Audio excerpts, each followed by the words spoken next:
कराची से हमारे नुमाइंदा जावेद काजी की रिपोर्ट के मुताबिक सिंध गवर्नमेंट अस्पताल कोरंगी नंबर 5 कराची में डॉक्टर्स, पैरामेडिकल स्टाफ्स और टैक्सीनेशन के रिस्क अलाउंस ना मिलने पर स्ट्राइक। अस्पताल के तमाम ओपीडीज मुकम्मल बंद। सुबह सवेरे इलाज के लिए मुकामी और दूर दराज से आए हुए मरीज, जिनमें बुजुर्ग खवातीन हजरात, नौजवान, बच्चे और हर उम्र के लोग शामिल। तफसीलात के मुताबिक डॉक्टर्स और पैरामेडिकल स्टाफ से कोरोना में गवर्नमेंट की जानिब से मंजूर किए गए रिस्क अलाउंस ना मिलने पर एहतजाज किया। Korangi paramedical and supporting staff के चेयरमैन हनीफ शेख ने हर्पल न्यूज़ के नुमाइंदे जावेद कादरी को गवर्नमेंट से मुतालबात के बारे में ब्रीफिंग दी और नुमाइंदे हर्पल न्यूज़ ने तल्ख सवालों का खंदा पेशानी से जवाब दिया। एसोसिएशन के चेयरमैन हनीफ शेख ने बताया कि हमारी मुकम्मल बॉडी है जो एम्प्लॉयज़ के जायज़ हुकूक के लिए अपनी मौसर और ताकतवर आवाज़ अपने हुकूक के लिए बुलंद करती है। हमारे एसोसिएशन के सदर इमाम दीन शाह है और जनरल सेक्रेटरी मोहम्मद वसीम है, जो इस जद्दोजहद में पेश है। चेयरमैन हनीफ शेख का मज़ीद कहना था कि हम भी इसी अवाम में से हैं, हमारी भी वो तकलीफ़ है जो इस अवाम की है। हमने मजबूरी के बायस ही इकदाम किया है ताकि गवर्नमेंट को इनका क्या हुआ वादा याद दिलाया जा सके। कोविड के दौरान सिंध गवर्नमेंट ने रिस्क अलाउंस ग्रेड 1 से लेकर ग्रेड 16 तक 17,000 रुपये की सूरत में और ग्रेड 17 से अब यानी 18-19 ग्रेड के मुलाजमीन को 30,000 की सूरत में मिलता था, वो बंद कर दिया है, जो कि मुलाजमीन का माशी कत्ल है। जबकि गवर्नमेंट का कहना है कि जो कि कोरोना ख़त्म हो चुका है, लिहाजा इसलिए अलाउंस बंद कर दिया है। एसोसिएशन के चेयरमैन ने अपने मौक़िफ़ देते हुए कहा कि अगर कोरोना ख़त्म हो चुका है तो कोविड वैक्सीनेशन यूनिट क्यों खुले हुए हैं। इस सिलसिले में सेक्रेटरी हेल्थ सिंध से मुज़ाकरात भी हुए, जिसकी कॉपी भी नुमाइंदा हर्पल न्यूज़ ने हासिल की है। जी अस्सलाम वालेकुम नाज़रीन, मैं इस वक्त मौजूद हूँ Sindh government hospital Korangi number 5 पे और यहाँ पर एहतजाज चल रहा है। कुछ एम्प्लॉइज़ हैं, यहाँ के स्टाफ है, अमला है, वो एहतजाज कर रहा है और लोग जो हैं वो परेशान हैं। जितने भी यहाँ पे पेशेंट हैं वो बहुत परेशान हैं। तो आइए नाज़रीन, हम आपको लेके चलते हैं, अंदर की सूरत हाल दिखाते हैं आपको हॉस्पिटल की। सिंध गवर्नमेंट हॉस्पिटल है ये, कोरंगी नंबर 5 का।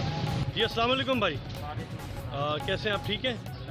कि क्या मसला है यार, इतनी लंबी भीड़ लगी हुई है, पेशेंट खड़े हुए हैं। स्ट्राइक करी हुई है, रोजाना का चक्कर इन्होंने बनाया हुआ। प्राइवेट जॉब करने वाला ये घंटे की छुट्टी लेके आता है, यहाँ कल भी 10 साढ़े 10 बजे तक गए तो आज भी हम छुट्टी लेकर आए, तो आज भी जाकर जॉब पे बोलेंगे तो रोज के ड्रामे बनाए हुए आप लोगों ने। बिल्कुल ठीक है, मजदूर तबका तो पिसा हुआ भाई, लेकिन ये कि ये इनका रोज़ का मामूल है या आज ही हुआ ये रोज़ का मामूल बन गया इनका। अच्छा, इनको खुदा का खौफ नहीं है। ये पूरा इनको भी आना, बीमार आदमी की लाइनें लगी हुई हैं इनको। बिल्कुल, मैं देख रहा हूँ यहाँ पे बहुत लंबी खवातीन की कतारें लगी हुई हैं। उनमें आपने जेंट्स हजरात भी हैं, हजरात भी हैं, खवातीन भी हैं, दोनों ही हैं। अम्मा अस्सलाम वालेकुम, आप कब से आई हुई हो यहाँ पे? आधा घंटा हो गया है। आप कब से आई हैं? 8 बजे से आई हैं। अस्सलाम वालेकुम। जी सर, अंकल आप बताएं कि किसी पेशेंट के साथ आए, किस मसले के लिए आए? अच्छा, तो क्या मसला चल रहा है यहाँ पे? ये क्यों नहीं अभी पर्ची बन रही है और ये लोग चलें नाजरीन और लोगों से यहाँ बात करते हैं। ये देखें नाजरीन, मैं आपको दिखाऊँ मेरा अपने कैमरे की आंख से, तो ये देखें बहुत लंबी भीड़ लगी हुई है। ये बेचारी खवातीन नीचे बैठी हुई हैं और ये हमारी बहन बेटियों का ये हाल है इस मुल्क के खुदादाद पाकिस्तान में।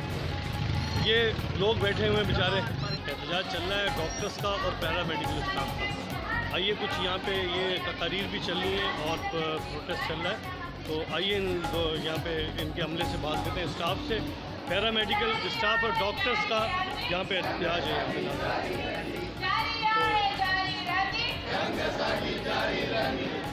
पैरामेडिकल स्टाफ और डॉक्टर्स का यहाँ पे एहतजाज है।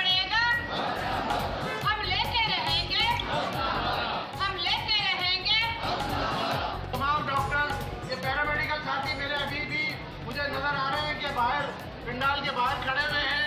मेरी उनसे दरख्वास्त है कि वो पिंडाल में तशरीफ ले आए। हमारा ये नोटिफिकेशन जब तक बाहर नहीं आ जाता या हमें मिल नहीं जाता, ये एहतजाज सिंध भर में इसी तरह जारी रहेगा। 3 बच्चे मेरे 30,000 रुपये तनख्वाह और मैं खुद मालूम हूँ। अब बताएं, क्या मैं अपने बच्चों का गला दबा दूँ? क्या अब क्या मेरी ख्वाहिश नहीं है कि मेरे बच्चे स्कूल में पढ़ें? आप बता दें, किस माँ बाप की ख्वाहिश नहीं होती अब के उसके बच्चे स्कूल में पढ़ें? अरे वज़ीर आला सिंध से मेरी गुजारिश से हम पे रहम करे और हमारे 17,000 रुपये बहाल कराए। शुक्रिया, बड़ी मेहरबानी होगी आपकी। कराची से हमारे नुमाइंदा वकार अली की रिपोर्ट के मुताबिक पाक पंजाबी एसोसिएशन रजिस्ट्रेशन के जानिब से नौजवानों के लिए एक तरक्याती नशिस्त रखी गई, जिसमें हाल ही में मैट्रिक, इंटर ग्रेजुएट और नुमाया पोजीशन हासिल करने वाले नौजवानों से इनके मुस्तकबिल के लिए आगाही दी गई, जिसमें chairman Mohammad Hanif Arain, general secretary Awais Ali Ansari, senior नायब सदर Malik Younus, member supreme councillor Lala Sadar, member supreme councillor Hadis Gujjar, press secretary Javed Qadri, राब्ता secretary Tariq Aziz Arain, member supreme councillor Rana Ahsan, Mukhtar Ali Jatt और दीगर ने शिरकत की और इस बात पर जोर दिया कि पढ़ी लिखी कौम ही मुल्क का सरमाया होती है। वतन अजीज़ की दीगर बरादरियों की तरह पंजाबी बरादरी के बुजुर्ग और नौजवान भी इस मुल्क की तरक्की के लिए कोशा हैं, जिसके लिए नौजवानों के लिए जदीद तालीम के मौके फराहम किए जाएंगे, जिनमें IT, इंग्लिश लैंग्वेज के एक्सपर्ट नवाज़ गुज्जर साहिब की खिदमत की जाएंगी,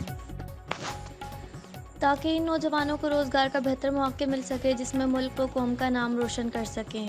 बाद अज़ मुकर्रीरीन ने नौजवानों से खिताब करते हुए इनकी हौसला अफजाई की।